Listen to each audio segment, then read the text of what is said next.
So big boss Malayalam season 7 20 കണ്ടസ്റ്റൻസും big boss ഹൗസിനുള്ളിൽ ഇന്നലെ കയറിയിരിക്കുകയാണ്. അപ്പം നമ്മൾ ബിഗ് ബോസ് ഹൗസിനുള്ളിൽ കയറുന്നതിന് മുമ്പ് റെഡി ആയിട്ടിരിക്കുന്ന കണ്ടസ്റ്റൻസിന്റെ ലിസ്റ്റുകളും കാര്യങ്ങളും ഒക്കെ പറഞ്ഞിരുന്നു. അതിൽ ഒരു കണ്ടസ്റ്റന്റ് റീപ്ലേസ് ആയിട്ടുണ്ട്, നമുക്ക് ലഭിക്കാതിരുന്ന ഒരു കണ്ടസ്റ്റന്റ് കൂടി ആഡ് ആയിട്ടുണ്ട്. അങ്ങനെയാണ് മൊത്തം 20 കണ്ടസ്റ്റൻസും ഉള്ളിൽ കയറിയിരിക്കുന്നത്.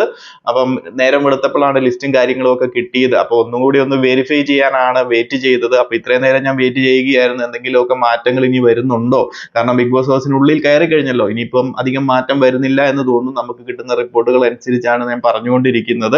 അപ്പം 20 കണ്ടസ്റ്റൻസ് ആണ് ബിഗ് ബോസ് ഹൗസിനുള്ളിൽ ഇന്നലെ കയറിയിരിക്കുന്നത്. അപ്പൊ നമുക്ക് ലിസ്റ്റ് ഒന്ന് നോക്കാം. ആദ്യം തന്നെ നമ്മുടെ ഈ ഒരു സീസണിലെ മെയിൽ കോമണർ ആയിട്ട്, അല്ലെന്നുണ്ടെങ്കിൽ ബിഗ് ബോസ് മലയാളത്തിലെ ആദ്യ മെയിൽ കോമണർ ആയിട്ടുള്ള അനീഷ് ടി.എ. അപ്പം പുള്ളി ഒരു ബുക്കൊക്കെ എഴുതിയിട്ടുള്ള ഒരു വ്യക്തി കൂടിയാണ്. എൻ നേരം തുഴഞ്ഞ് എന്നുള്ള ഒരു ബുക്കൊക്കെ പബ്ലിഷ് ചെയ്തിട്ടുള്ള ഒരു ആൾ കൂടിയാണ്. എന്താണെങ്കിലും നോക്കാം, ബിഗ് ബോസ് മലയാളത്തിൽ ആദ്യമായിട്ട് എത്തുന്ന മെയിൽ കോമണർ എന്ത് ചെയ്യാൻ പോകുന്നു എന്നതൊക്കെ നമുക്ക് ഈ ഒരു സീസണിൽ അറിയാൻ സാധിക്കും. അപ്പോൾ ഫസ്റ്റ് മെയിൽ കോമണർ കയറിയിട്ടുണ്ട്. ഇനി ഒരു ഫീമെയിൽ കോമണർ മിക്കവാറും ഒരു വൈൽഡ് കാർഡ് എൻട്രി ആയിട്ട് ഉണ്ടാകാനുള്ള സാധ്യതകളൊക്കെ ഉണ്ട്. നോക്കാം നമുക്ക്. അടുത്ത കണ്ടസ്റ്റന്റ് എന്ന് പറയുന്നത് നമ്മുടെ ജിസേൽ തക്രാൽ.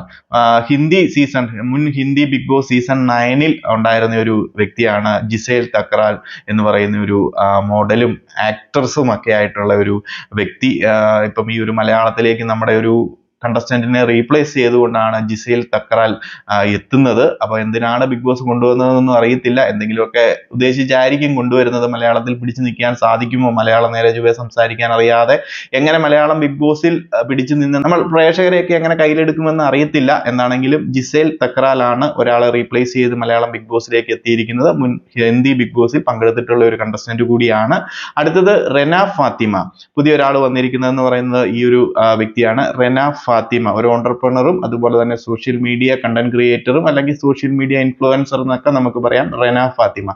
ബാക്കിയെല്ലാം നമ്മൾ പറഞ്ഞ ആ ലിസ്റ്റിൽ ഉണ്ടായിരുന്നവർ തന്നെയാണ് വന്നിരിക്കുന്നത്. അപ്പോൾ ഇതിൽ മാറ്റങ്ങളൊന്നും ഇല്ലെന്ന് നമുക്ക് കരുതാം. ആദ്യം തന്നെ നമ്മുടെ ഒരു സീനിയർ ആക്ടർ ആയിട്ടുള്ള നമ്മുടെ മുൻഷി രഞ്ജിത്ത്, അതുപോലെ തന്നെ കൊമഡി ആക്ട്രസ് ആയിട്ടുള്ള കലാഭവൻ സരിക, ഒരു മോഡലും ഇൻഫ്ലുവൻസറും അതുപോലെ തന്നെ ആക്ടറുമായിട്ടുള്ള അഭിശ്രീ, അതുപോലെ അടുത്തത് നമ്മുടെ അഡ്വക്കേറ്റും അതുപോലെ ആക്ട്രസ് ഒക്കെ ആയിട്ടുള്ള നമ്മുടെ ശൈത്യ സന്തോഷ്, മ്യൂസീഷ്യനും സിംഗറും ഒക്കെ ആയിട്ടുള്ള Akbar Khan, online media interviewer ഒക്കെ ആയിട്ടുള്ള ശാരിക, അതുപോലെ തന്നെ സിനി ആക്ടർ ആയിട്ടുള്ള അപ്പാനി ശരത്, സ്റ്റൈലിസ്റ്റും ഫാഷൻ കൊറിയോഗ്രാഫർ ഒക്കെ ആയിട്ടുള്ള നമ്മുടെ നെവിൻ, അതുപോലെ food blogger, content creator, advocate, actor ഒക്കെ ആയിട്ടുള്ള ഒനീൽ സാബു, ലെസ്ബിയൻ കപ്പിൾസ് ആയിട്ടുള്ള ആദില നോറ, അതുപോലെ സ്റ്റാർ മാജിക് ഫെയിം ആക്ട്രസ് ഒക്കെ ആയിട്ടുള്ള അനുമോൾ, RJ ആയിട്ടുള്ള RJ ബിൻസി, സോഷ്യൽ മീഡിയ കോൺട്രോവേഴ്സികളൊക്കെ ഏർപ്പെട്ടിരിക്കുന്ന രേണു സുധി, സീരിയൽ ആക്ടർ ആയിട്ടുള്ള ഷാനവാസ് ഷാനു, അതുപോലെ തന്നെ സീരിയൽ ആക്ട്രസ് ആയിട്ടുള്ള ബിന്നി സെബാസ്റ്റ്യൻ, മോഡലും ആക്ടറൊക്കെ ആയിട്ടുള്ള ആര്യൻ കത്തൂരിയ. അങ്ങനെ മൊത്തം 20 പേര് ബിഗ് ബോസ് ഹൗസിനുള്ളിൽ കയറിയെന്നാണ് നമുക്ക് ഇതുവരെ ലഭിക്കുന്ന ഒരു കൺഫേംഡ് റിപ്പോർട്ട്. ഇത്രയും നേരം അതിനു വേണ്ടിയിട്ടാണ് വെയിറ്റ് ചെയ്ത്. ഇതിൽ മാറ്റങ്ങൾ ഉണ്ടാവില്ലെന്ന് തന്നെ കരുതുന്നു. എന്തായാലും നമുക്ക് വെയിറ്റ് ചെയ്യാം. ഇനി എന്തെങ്കിലും മാറ്റങ്ങൾ ഉണ്ടെങ്കിലും ഒന്നും പറയരുത്. ഇതായിരിക്കും കൺഫേം ആയിട്ട് ബിഗ് ബോസ് മലയാളം സീസൺ 7 കയറിയിരിക്കുന്ന കണ്ടസ്റ്റൻസ്. സോ നമുക്ക് വെയിറ്റ് ചെയ്യാം. ഇന്ന് വൈകുന്നേരം ഡയറക്റ്റ് ആയിട്ട് നമുക്ക് എല്ലാവരെയും കാണാൻ സാധിക്കുന്നതായിരിക്കും. അപ്പോൾ കൂടുതൽ മാറ്റങ്ങളോ കൂടുതൽ അപ്ഡേറ്റുകളോ എന്തെങ്കിലും ഉണ്ടെന്നുണ്ടെങ്കിൽ ഞാൻ അറിയിക്കുന്നതായിരിക്കും. വീഡിയോ കാണുന്നവരെല്ലാവരും ഒന്ന് സബ്സ്ക്രൈബ് ചെയ്യുക. നമ്മൾ ബിഗ് ബോസ് മലയാളം സീസൺ 7 എല്ലാ അപ്ഡേറ്റുകളും അതുപോലെ തന്നെ റിവ്യൂകളുമായിട്ട് ഇനി മുന്നോട്ടുണ്ടായിരിക്കുന്നതായിരിക്കും. സോ കൂടുതൽ അപ്ഡേറ്റുകളൊക്കെ ആയിട്ട് മറ്റൊരു വീഡിയോയിൽ കാണാം.